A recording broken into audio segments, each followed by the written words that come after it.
Ya, Bismillahirrahmanirrahim. Assalamualaikum warahmatullahi wabarakatuh.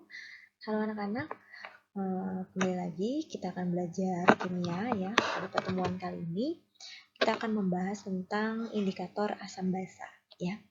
Sebelum itu, sebelum kita memulai pembelajaran kali ini, kita berdoa terlebih dahulu. Berdoa dimulai. Berdoa selesai. Baik anak-anak, silakan siapkan alat tulisnya untuk langsung mencatat hal-hal penting yang akan Ibu sampaikan. Ya, kesempatan kali ini kita akan belajar mengenai indikator asam basa. Kalau kemarin kita sudah tahu bagaimana perkembangan asam basa ya. Asam itu yang seperti apa, basa itu yang seperti apa. Nah, untuk menentukan asam dan basa biasanya menggunakan suatu indikator ya, disebut sebagai indikator. Oke, indikator itu ada beberapa jenis. Nah, yang Ibu akan jelaskan di sini dulu itu adalah indikator alami ya. Indikator alami adalah indikator itu artinya penunjuk, bukan. Artinya itu suatu penunjuk ya. Ini tuh termasuknya asam atau basa kalau dilihat dari ciri-cirinya. Nah, yang pertama Ibu akan jelaskan di sini ada indikator alami ya. Indikator alami ini berarti dia terdapat di alam ya. Jadi beberapa ada bunga ataupun nanti ada buah-buahan ataupun juga ada sayur-sayuran dan bunga juga itu yang bisa kita jadikan sebagai indikator asam basa. Di antaranya di sini salah satu contohnya ya ada bunga sepatu. Nah, bunga sepatu ini bisa dijadikan indikator untuk menentukan apakah suatu zat itu asam atau basa. Nah, ada juga bunga bougainville, kemudian kulit manggis, kubis ungu, kunyit, pacar air, dan lain-lain yang masih ada selain ini ya. Yang ketika dalam keadaan asam maupun basa, ia akan menunjukkan suatu warna yang berbeda. Nah, jadi syaratnya untuk sesuatu itu dijadikan indikator alami, ketika di dalam asam dan basa ia akan menunjukkan suatu warna yang berbeda. Misalnya di sini tadi salah satu contohnya adalah kubis merah atau kubis ungu ya. Seperti ini nih warnanya, warna aslinya seperti itu. Nah, dalam keadaan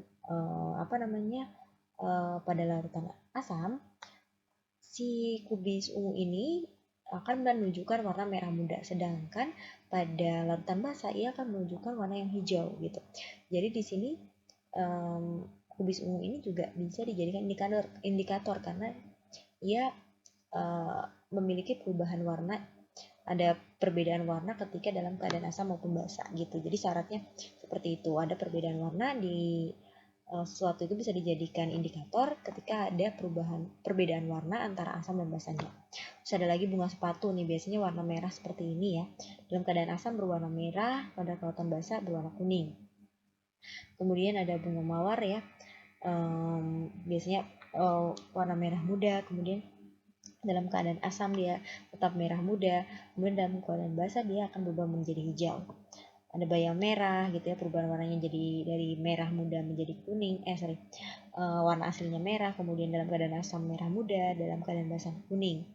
Terus ada juga kunyit nih ya, kunyit jingga biasanya warna oranye, pada larutan asam berwarna kuning, pada larutan basa berwarna merah. Terus ada juga germanium ya, ini juga bisa dijadikan indikator alami. Jadi caranya untuk menjadikan ini indikator alami, kita merubah dulu suatu tanaman ini menjadi suatu ekstrak ya. Caranya tinggal ditumbuk saja, kemudian disaring gitu ya. Ya sudah, tinggal di larutan tersebut tinggal diteteskan atau indikatornya itu diteteskan ke larutan asam maupun suatu larutan. Kalau menunjukkan warna seperti ini itu termasuknya asam. Kalau menunjukkan warna ini menunjukkan dia basa gitu. Itu ada indikator alami. Ada juga indikator yang dibuat ya, buatan. Ada contohnya itu ada kertas lakmus. Nah, ini gambar seperti ini. Jadi kertas lakmus itu ada dua ya. Ada yang warnanya biru, kertas lakmus itu ada yang warnanya merah muda seperti ini, merah muda ya. Terus juga indikator buatan lainnya ada yang disebut sebagai kertas indikator universal ya. Jadi kertas indikator universal ini ada suatu kertas seperti ini ada beberapa warna. Nah, beberapa warna ini terus di dalam wadahnya ini, di depannya ini ada suatu apa namanya, H trayek ya, trayek pH-nya ya. Jadi nanti ketika, jadi caranya ini dicelupkan, ini juga dicelupkan caranya, kertas ini juga dicelupkan suatu larutan. Nah, nanti dilihat perubahan warnanya ya. Kemudian kertas indikator juga ini nanti dicelupkan, terus setelah dicelupkan diambil dan dicocokkan nih kira-kira warnanya setelah dicelupkan itu mirip di skala mana, misalnya 2 atau 3 atau 4 seperti itu. Jadi cara penggunaannya untuk dua ini dicelupkan. Ada juga yang namanya larutan indikator universal. Nih ada beberapa larutan itu bisa sebagai indikator universal. Salah satunya adalah fenolftalin, BTP ya, Broctimol gitu dan lain-lain ya. Nanti Ibu akan jelaskan lagi. Itu adalah merupakan beberapa contoh dari indikator buatan. Oke, tadi kan salah satu indikator buatan adalah kertas lakmus ya. Kurang lebih seperti ini ya. Jadi kertas lakmus itu cara penggunaannya nanti dicelupkan nih seperti ini. Nah, tadi kertas lakmus itu ada yang merah, ada yang biru. Nah, ketika kertas lakmus biru itu dicelupkan kepada larutan asam, dia akan berubah warnanya, akan berubah menjadi merah. Nah, sedangkan yang lakmus merah pada larutan asam dia akan tetap merah gitu ya. Kemudian kalau netral, nah netralnya kan gini kan, lakmus biru sama merah itu tetap ya kalau larutannya netral. Kemudian kalau larutannya basah, yang biru tetap biru, yang lakmus merah akan berubah menjadi biru gitu. Jadi gini cara membacanya, kalau lakmusnya merah maka dalam keadaan, ingat aja kan kata lakmus merah, merah, oh berarti dalam keadaan asam tetap merah, pada keadaan basah tetap biru. Atau gini aja ingat ya, memerahkan lakmus gitu ya, memerahkan lakmus. Nah, otomatis kalau ya lakmusnya itu merah ya tetap merah gitu kan. Kemudian kalau lakmus biru itu dalam keadaan asam menjadi merah, dalam keadaan basah menjadi biru. Atau ingatnya aja biru, membirukan gitu aja. Ingatnya biar kalian tidak tertukas. Jadi kalau merah itu memerahkan lakmus biru, kalau biru membirukan lakmus merah gitu ya. Kalau netral itu kan tetap ya ada merah dan tetap merah dan biru gitu. Terus ada lagi tadi ya kertas indikator universal seperti ini tadi ya. Ibu sudah jelaskan cara penggunaannya, tadi tinggal dicelupkan terus kalian nanti cocokkan nih. Di sini kan ada warna-warna yang lain nih skalanya nih. Tinggal dicocokkan berapa pH-nya ya. Jadi kertas lakmus indikator universal adalah sebuah kertas dengan beberapa warna yang digunakan untuk mengukur nilai pH sebuah larutan. Indikator universal umumnya memiliki 4 atau lebih warna dalam setiap kertas. Nah, jadi ini tuh ada beberapa warna ya, bisa 4 atau biasanya 4, ada juga yang lebih. Tiap kertasnya di mana warna tersebut dapat berubah menjadi warna tertentu sesuai dengan nilai pH atau keasaman serta kebasahan dari suatu larutan. Ya, jadi cara membacanya seperti itu ya. Jadi kita tahu bahwa kalau kita lihat dari grafik nilai pH yang perlu kalian ketahui, rentan pH itu dari 0 sampai 14 ya. 0 sampai 6 itu adalah asam. 7 itu netral. Basa itu dari 8 sampai 14. Kalau asam semakin mendekati 0, asamnya nanti akan semakin kuat. Nanti kita belajar tentang asam kuat, ada juga yang disebut asam lemah gitu ya. Terus kalau 7 itu adalah pH netral. Sedangkan 8 sampai 14 itu adalah pH basa. Ya, semakin ke 14 itu basanya akan semakin kuat. Seperti itu ya. Jadi nanti dilihat nih trayeknya gampang menggunakannya ya. Jadi kalau ini gampang tinggal dicelupkan, tinggal disesuaikan dengan yang di wadahnya. Kalau yang ini kalian harus tahu bahwa lakmus itu kalau menunjukkan asam itu seperti apa, menunjukkan basa itu seperti apa. Itu ya. Nah, ada juga yang indikator, yaitu indikator universal. Indikator universal itu adalah indikator pH. pH itu adalah power hidrogen atau kekuatan asam ya. Terdiri dari gabungan beberapa indikator asam basa yang berfungsi menunjukkan beberapa perubahan warna yang halus pada rentan nilai pH 1 sampai 14 untuk menunjukkan keasaman atau alkalinitas dari suatu larutan. Jadi ini bentuknya suatu larutan ya. Bentuknya cair. Indikator universal larutan ini bentuknya larutan ya. Ini ada beberapa contoh dari indikator ya. Indikator asam basa ini ada bromtimol, ada birotimol, ada kuning metil, jingga metil, hijau bromkresol, ada biasanya sering digunakan ini adalah fenolftalin ya. Ini ada banyak sekali ya. Ada bromtimol, ada metil merah, ada metil jingga ya. Gitu. Jadi itu beberapa larutan yang dijadikan sebagai indikator ya. Ini Jadi ada juga pH range atau rentang pH-nya ya. Jadi masing-masing larutan indikator universal ini memiliki pH atau range pH-nya gitu ya. Jadi ini disesuaikan dengan apa namanya, zat yang akan kita uji gitu ya biasanya. Kalau untuk titrasi ya disesuaikan gitu. Nah, ini juga bromtimol itu punya misalnya phenolphthalein ya. Ini punya kekhasan warna gitu ya. Yang sebelah sini nih asam. Jadi dia contohnya nih pada phenolphthalein ketika dia dalam keadaan asam, dia itu akan apa namanya? Akan menunjukkan warna akan menunjukkan tidak berwarna. Sedangkan dalam keadaan basah, ia akan menunjukkan warna merah muda ya, biasanya kayak gini nih. Ini kurang lebih seperti ini phenolphthalein ya. Jadi kalau pada keadaan asam dia akan warnanya tidak dia akan menunjukkan tidak berwarna ya, bening atau tidak berwarna. Sedangkan pada pH basah ia akan menunjukkan warna merah atau merah muda lah, seperti itu, seperti ini nih. Ya itu kayak seperti itu. Jadi apa namanya, seperti itu ya. Jadi beberapa contoh dari larutan indikator universal ya. Nah, phenolphthalein ini biasanya memang digunakan untuk dijadikan indikator, biasanya digunakan untuk dijadikan indikator ketika kita melakukan titrasi. Nanti Ibu akan jelaskan ya apa itu titrasi. Nah, seperti ini. Jadi ada phenolphthalein, contohnya ada beberapa tadi, phenolphthalein, bromtimol, metil merah gitu ya. Nah, seperti ini. Jadi dilihat dalam larutan asam itu dia akan menunjukkan tidak berwarna, dalam keadaan basah itu merah. Jadi larutannya ini sebenarnya phenolphthalein itu berwarna jadi tidak berwarna bening seperti ini sebenarnya ya. Terus ada bromtimol ya. Bromtimol itu warnanya biru. Nah, tapi dalam keadaan asam dia akan berubah menjadi kuning. Dalam keadaan basah dia tetap biru gitu ya. Kemudian karena ini apa namanya tidak berwarna ketika netral, maka ini memang bersifatnya phenolphthalein ini sifatnya asam tadi ya. Oke, bromtimol itu oke. Nih, ada juga metil merah. Jadi dalam warnanya sebenarnya itu warna indikatornya itu larutannya berwarna kuning, namun dalam keadaan asam ya, dalam keadaan asam dia menunjukkan warna merah, sedangkan dalam keadaan basah ia menunjukkan warna apa nih? Warna kuning ya. Metil jingga itu warnanya kuning sama nih, hampir sama ya. Seperti itu. Jadi dilihat ketika di larutan asamnya itu warna apa, ketika larutan basahnya itu seperti apa gitu. Jadi larutan ini merupakan salah satu indikator buatan ya yang bisa digunakan sebagai indikator asam basa. Seperti itu. Nah, kurang lebih seperti ini ya perubahan warnanya ya.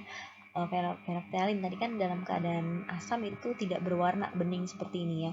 Namun dalam keadaan basah dia akan berubah menjadi apa namanya, merah muda atau merah seperti ini. Contoh lain misalnya metil merah ya. Metil merah itu dalam keadaan asam warnanya merah seperti ini. Dalam keadaan basah dia warnanya kuning ya. Terus juga ada bromtimol biru.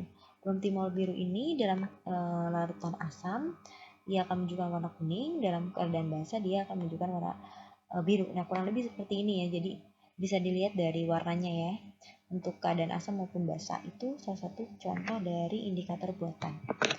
Ada juga yang lebih modern lagi nih. Jadi lebih gampang lebih gampang digunakan dan juga lebih mudah dalam kita mengetahui sifat suatu larutan itu apakah asam atau basa sampai kita bisa melihat skalanya ini. Sangat teliti sekali ya. Itu ada alat yang lebih canggihnya lagi yang disebut sebagai pH meter ya. Jadi alat untuk mengukur pH suatu larutan ya. Jadi kita harus tahu ya tadi, harus tahu rentang pH. Nah, kalau menunjukkan 6 itu pH-nya berarti termasuk asam atau basa seperti itu. Jadi kan tadi udah Ibu jelaskan ya rentang pH yang tadi.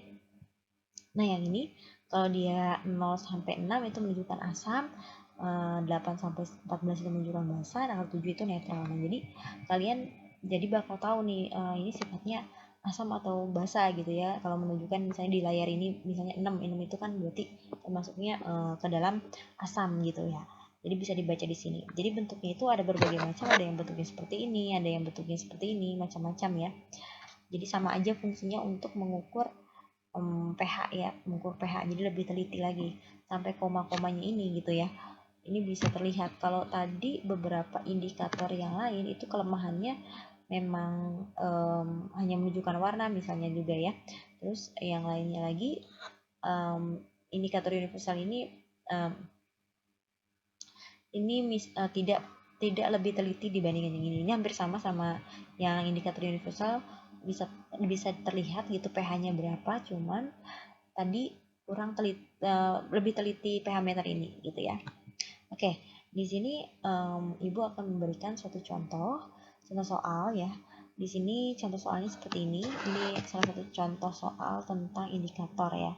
Jadi di sini ada soalnya, perhatikan data hasil uji terhadap 2 jenis larutan dengan menggunakan 4 jenis indikator. Oke. Jadi ada ada dua larutan ya, ada larutan X sama larutan Y.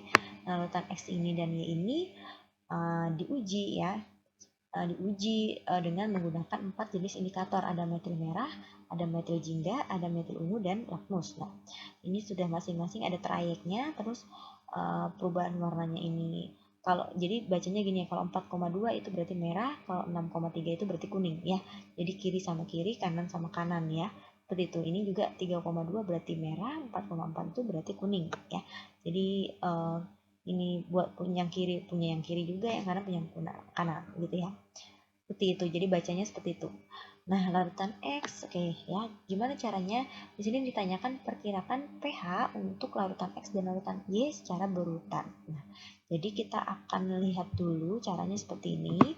Jadi kita lihat dulu nih, ini ada dua larutan ya. Kita akan tulis dulu ini yang larutan, ini yang X ya, ini yang X. Oke, ini larutan X. Larutan X ini pada indikator metil merah ia menunjukkan warna kuning. Oke. Nah, warna kuning ini kan di sini ya. Berarti pH-nya berapa? 6,3. Nah, kita tulis di sini misalnya sini ya, 6,3 gitu kita tulis. Nah, kita tulis dulu gini, 6,3. Oke. Dia menunjukkan warna kuning, berarti 6,3 ya, karena kuning pada perubahan warna ini kan ada di kanan, berarti jadi pH-nya itu 6,3. Nah, lihat di kuning ini ada di sebelah kiri. Kalau merah kan sebelah kiri, kalau kuning berarti sebelah kanan. Maka kita tarik seperti ini, tarik garisnya ke sebelah kanan. Nah, gitu ya. Nah, oke. Kemudian lanjut lagi, data yang larutan X. Larutan X ini berarti punyanya MM ya, metil merah. Kita tulis gini lah, metil merah gitu ya. Oke. Terus ada lagi larutan X dengan metil jingga itu menunjukkan warna kuning. Oh, kuning itu berarti sebelah kanan. Nah, ini 4,4. Nah, ini kan 6,3 berarti di belakangnya 6,3 ya. Misalnya di sini 4,4. Kita kira-kira saja ya. Misalnya 4,4. Nah, oke, dia 4,4 ini ada sebelah kanan kan, maka ini juga tarik garisnya ke kanan. Nah, oke, sama ini ujungnya. Nah, ini berarti punyanya metil jingga gitu ya. Metil Mj gitu, metil jingga. Terus ada lagi yang metil ungu yang menunjukkan warna hijau ya. Larutan X ini menunjukkan warna hijau. Hijau itu di sebelah kanan juga nih. 5,4 ya, 5,4 juga. Nah, misalnya 5,4 di sini ya, 5,4 gitu ya. Nah, ini sebelah mana nih? Sebelah kanan, maka dia juga ke kanan gitu. Ini untuk si metil ungu. Nah, terus lakmus. Lakmus ini menunjukkan warna biru. Biru di kanan berarti 8,3. Nah, 8,3 misalnya di sini. 8,3. Nah, 8,3 itu berarti ke kanan juga ya. Nah, ini juga tarik ke kanan. Ini untuk yang lakmus. Oke. Nah, rentang dari suatu pH itu kan tadi 0 sampai 14 ya. Sampai 14 ujungnya kan. Nah, oke. Oke, ini simpan dulu yang larutan X, sekarang larutan Y. Larutan Y itu menunjukkan warna merah, oke, pada metil merah. Merah itu sebelah mana? Oh, sebelah kiri, yaitu 4,2. Kita buat seperti tadi juga. Nah, buat seperti tadi, dia berarti menunjukkan warna merah. Merah itu 4,2 ya. Misalnya di sini lah ya. Misalnya 4,2. Oke, 4,2. Nah, merah itu kemana nih arahnya? Kiri atau kanan? Kiri atau kanan? Oh, kiri. Berarti ini tarik garisnya ke, ya tadi karena larutan Y ini yang untuk metil merah itu menunjukkan 4 warna merah. Merah itu kan sebelah kiri 4,2 nilainya. Ada ke kiri, maka tarik garis ke kiri seperti itu ya kan. Oke, lanjut ke ini untuk yang apa nih? Untuk yang metil merah ya. Ini larutan si metil merah indikatornya. Kemudian selanjutnya larutan Y ini menunjukkan warna jingga. Oke, jingga di sini ada nggak merah dan kuning? Jingga itu oranye ya, oranye. Jingga dan kuning. Oh, di sini tidak ada, adanya merah sama kuning. Jingga berarti seperti apa? Nah, karena jingga itu adalah perpaduan kan, kalau kita mencampurkan warna merah dan kuning itu kan akan menghasilkan warna oranye. Oranye itu sama aja warnanya jingga itu ya, jingga itu oranye ya. Oh, berarti kalau misalnya tidak ada di sini, namun kita ketahui bahwa ketika ini disatukan berwarna jingga, ini caranya seperti ini. Ini kan rentangnya antara 3,2 sampai 4,4 ya. Ini tarik garis deh. Misalnya di sini 3,2. Kita tulis dulu. Terus di sini 4,4. 4,4. Nah, karena ini menunjukkan warna jingga ya, maka ini dipadukan. Berarti ini tidak garisnya 3,2 ini nyatu dengan 4 gitu karena menunjukkan warna jingga ya. Jingga itu kan perpaduan, maka ini juga disatukan. Kemudian selanjutnya ini metil ungu. Metil ungu itu menunjukkan warna ungu. Nah, warna ungu itu mana? Sebelah kiri ya, sebelah kiri dan dia 4,8.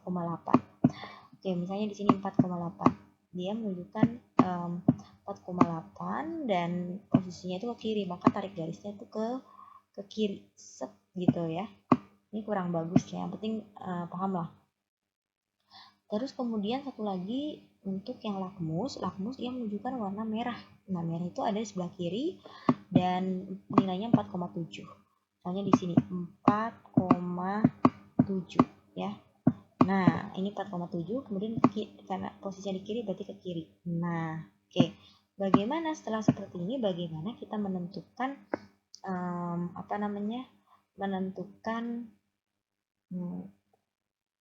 menentukan pH-nya ya, menentukan pH ini seperti apa. Tadi kita udah buat nih seperti ini. Nah, untuk menentukan pH kita lihat di sini seperti matematika ya. Jadi di ini rentangnya seperti apa nih? Ini kan ke sini ya. Berarti kalau kena semua garis arsirnya berarti kemana? Ini ya, garis arsirnya berarti ke sini. Nah, cari garis arsir yang semua sumbunya itu bisa tersentuh ya. Kalau yang ini kita pilih yang ini kan ada 4 yang ini sama yang oke. Gini. Jadi kenapa dipilih yang diarsir adalah 8,3? Karena karena ya ini cara memilihnya yang kena garis semua. Kalau yang ini kan dia tidak kena garis ya. Kalau 4,4 kan ini kalau kita arsir di sini yang ini nggak kena gitu. Nah, jadi pilih yang semuanya itu ketika diarsir itu dia kena. Kalau kita pilih yang ini kan ini nggak kena ya sebelah sininya gitu ya. Jadi pH untuk yang larutan X itu berarti 8,3 sampai 14. Nah, sementara berarti jawabannya itu yang ini kan. Nah, jadi ini pH-nya itu 8,3 rentangnya perkiraan sampai 14 gitu. Nah, kemudian yang larutan Y ini juga sama, cari yang semuanya kena. Nah, kalau semuanya kena berarti ini bisa ditarik garis seperti ini ya. Tarik garis seperti ini yang kena semua. Nah, ini yang berarti yang diarsir. Nah, kurang lebih gitu. Berarti yang berarti pH-nya berapa? 3,2 sampai 4,2. Oke, berarti jawabannya yang mana? Jawabannya yang E gitu ya.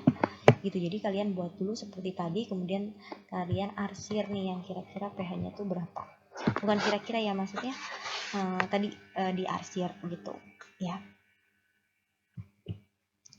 Ya, mungkin itu untuk pertemuan kali ini ya tentang indikator asam basa. Ibu cukupkan. Jika kalian masih kurang paham, kalian bisa bertanya di kolom komentar, atau kalian bisa WA Ibu, atau juga kalian bisa bertanya di Google Classroom. Ibu cukupkan. Wabillahi taufiq wal hidayah. Wassalamualaikum warahmatullahi wabarakatuh.